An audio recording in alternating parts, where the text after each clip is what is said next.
Billionaire Mark Cuban says, only a morons get a loan to start a business. And I think there's some truth to that, that if you're starting a business, if you are getting a loan, chances are maybe you are not quite ready. Now, if you're a tech company, you raise capital, you have an idea for tech, I mean, I don't see a problem with that.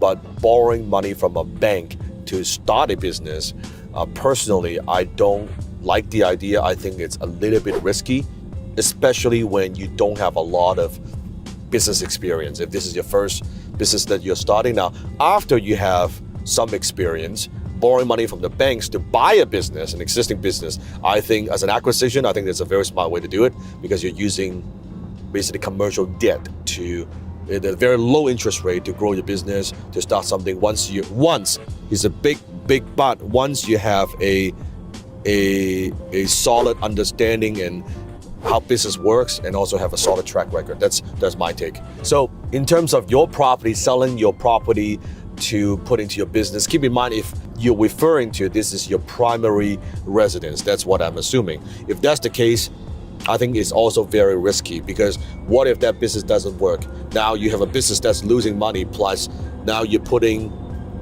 your place, your home at risk. Then what happens if it doesn't work? Then you'll be homeless.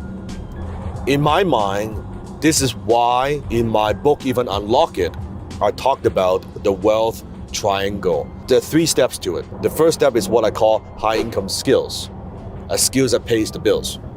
The second step is the scalable business. That's when you actually start a business. Now, any business is scalable business. Then the third is high return investments. I think a safer, smarter, more intelligent way to go is to actually have the skills that produce income first, then take that money into starting that business, versus taking your primary residence, you take a mortgage out, you borrow money, or you sell one of your investments, could be stocks, could be real estate, then to fund your business. I don't think that's a very smart way to go, because if you need to do that, chances are there's a lot of risk within this new business that you're starting.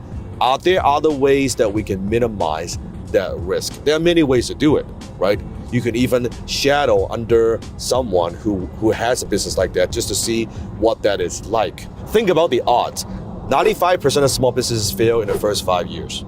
It's a high percentage. So when you risk something that you already have, betting on something that chances are 9 out of 10, you will lose.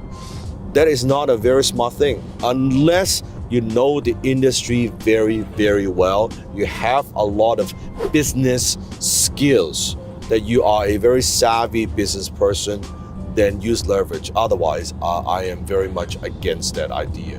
That's just my take.